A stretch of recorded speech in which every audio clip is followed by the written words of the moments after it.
Now, it might not be the best time for this video, no one's really talking about the Marvels anymore, and Disney's cancelled movies until they can get people to pay $40 to watch them on their phone screen.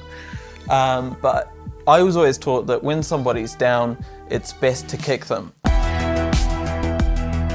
People always talk about the Marvel formula, but I've never seen someone actually define what that is, so that's what I'm going to go into, obviously. Though increasingly I'm realizing that the appeal of this type of video is that they aren't interesting or informative in any way. You do just want to hear an insane person say nothing for half an hour.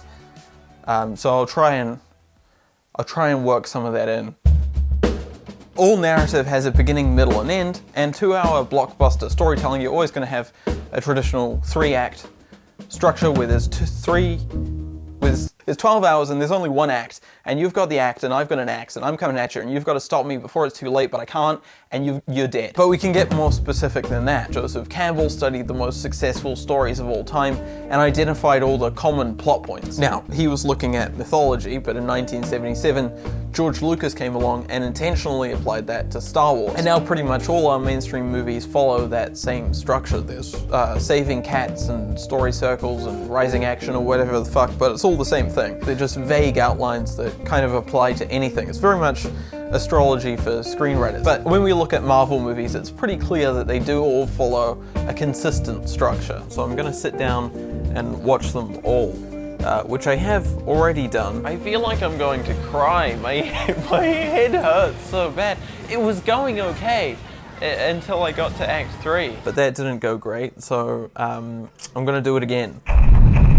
So the first half hour is going to be Act 1, the next hour is Act 2, and the last half hour is going to be Act 3. At the top here, there's going to be just a little scene to set up the tone and the themes and the world, and it's not particularly important now or related to anything, but it'll be incredibly important later. Act 1 is all about establishing the normal world, so that by comparison, when we go off into Act 2, it seems satisfying. Now, it's important that once people have been in their seats for 5 minutes, they're rewarded with some loud noises and flashing lights. Nothing crazy, but just a bit of action, which is different to your traditional opening, but because we're working with superheroes, their normal world can be action-packed already. Then 10 minutes in, the plot starts. You'd think it would start already, but you'd be wrong. Here, our hero finds out about the main plot of the movie for the first time, and then they're on their way towards Act 2. And with all that done, it's time to do an exposition dump. The audience is in, they've had their action, the plot has started, now it's time to stand around and talk for 5 minutes. And then the inciting incident kind of just happens again, which is weird. You think, why do that? Why have the same thing happen twice? But traditionally, you'd have the hero refuse the call at some point. They would find out about the main plot of the movie. It's a perfect Scott Lang mark. Go. I don't care. I'm out. And then get forced on their way. Get a job, pay child support. Tell me about that tip.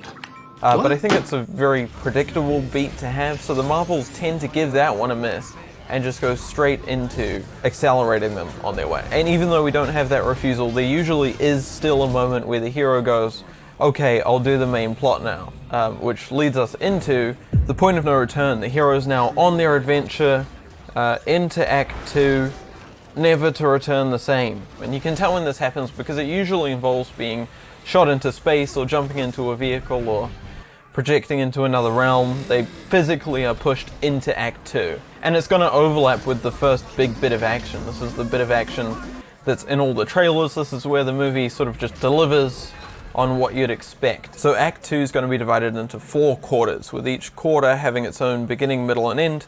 But obviously you can't reach the end. That would give the audience a feeling of resolution, so each quarter is divided by a complication. So this first quarter is all about discovering the new world, and once we reach the end of it, we meet a new character, and with them is going to come the realization that things are going to be more difficult than we thought. But not to worry, we quickly build up into the second biggest action set piece of the movie, and the hero discovers something that will set them on a collision course with the villain in Act 3. But whatever happens, it's such a big win or a loss that they have to spend the next 5 minutes re-evaluating. But then they have a conversation with the villain, where the villain reveals their sociopathy and the hero responds with altruism. And it gets worse. The twist happens.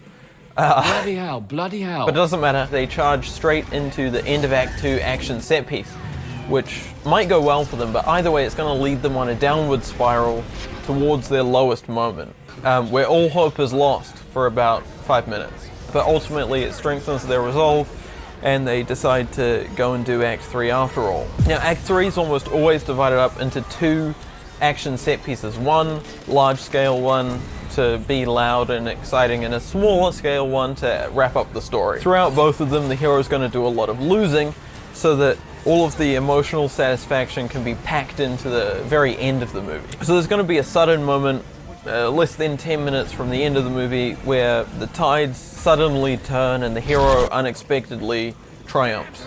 And then there's just 3 or 4 scenes of wrap up to show that the hero has won, the villain is conquered, and the world has changed. And if you remember that opening scene, the final shot of the movie is going to stand in direct opposition to that. It's just a little trick so that if none of the other structure works, at least there's something. I feel like I've done a better job of mentally handling it this time, but I still don't know whether to cry or throw up. Now, I could keep nitpicking indefinitely, but those beats give us a basic plot outline. You could plug any character into that and you basically have the movie. But it's more likely that I've imposed this structure onto them, right? It's not like they've actually sat around in a room and decided that all the movies have to have this structure. That would be ridiculous, right? Now, most Marvels are written by a writer who has come through the Marvel Writers Program, which is basically where you sell your soul to Disney and they get you to churn out spec scripts until something appeases the producers. So maybe even if they don't actually have a structure to follow, they're still writing scripts until they fit the expectations of the same 3 people. And somehow in that process, we've ended up with this Marvel formula. But it's more than just the structure, right? We know that the jokes in these scripts are done with versions, which is good practice. It's a good way of making sure that the jokes land. The problem is, if you're writing jokes just because you know there needs to be a joke in this slot, the funniest option isn't necessarily going to be the best for your character or your story, which is how we've ended up with that Marvel humor. I ruined the moment, didn't I? Jokes without purpose. But there's more to it than the jokes. Even in terms of just the feel and the pace, it's always the same. And I think when you're using the same editor and the producers are very involved in the editing process, it necessarily has the same taste. And when it gets to the big CG action set pieces, the director kind of loses all control. It gets handed off to the concept artists, who hand off to the second unit, who film it, who hand off to the visual effects houses. And then it comes down to cost and budgeting decisions. It's not that a wide single of a character running against a backdrop is the most interesting, visually pleasing shot in the world. It's just cheap to do. And I could keep nitpicking indefinitely. I could easily make one of these 48-hour long videos of nitpicks like you would watch. It's just not of interest to me. But the Marvel formula is just a vague collection of ideas around creating the most efficient product possible.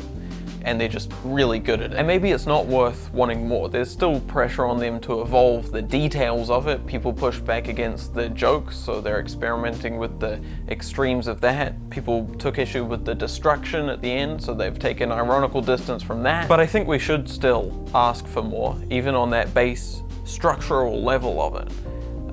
At least in defiance against the homogenization of media. And maybe even if that isn't quite enough for you and you want to get a little loopy with it, because this formula is so palatable, you can fit a lot of nasty messaging within it. Now obviously these rules aren't universal. This is pretty specific to Marvel. It's not normally calculated in such a down-to-the-minute way, but if you simplify it just a little, I could be talking about any mainstream movie, now more than ever, because people are deliberately using these formulas and structures. And I don't think it's good for all of our mainstream media to have all the emotional beats written out in such a mechanical way. But if you look at movies that don't work, it's never that they're following this formula too closely. It usually comes down to lacking emotional beats entirely. And using a structure like this is a powerful tool. There's still infinite possibilities within it, and I think the best stories come from a place of understanding this structure and using it intentionally, using it against the audience. We intuitively know roughly what the structure should be, so when a movie doesn't follow that, it can make us feel uneasy or confused, which can be used as an intentional narrative device, as an incredible next level piece of storytelling. And even if that isn't of interest to you, I think it's good to study hack writing, because the bare structure is staring you in the face. So it's the easiest way to understand it. And the more you understand it, the less of a hold it has over you. And I think as Disney sucks up every unique creative voice they can, it's good to have some distance from it. Good, hopefully that's another thing ruined for you. If you liked this, grab a friend or a stranger. Either way, grab them and get them on the ground. You want to get their phone out of their pocket, have them unlock it for you, and then you want to navigate to my YouTube channel. Keep them pinned on the ground. Navigate to my YouTube channel. You can press play on any video, and then you just want to book it out of there so they can't catch you before the video finishes playing. So that'd be good. Thanks.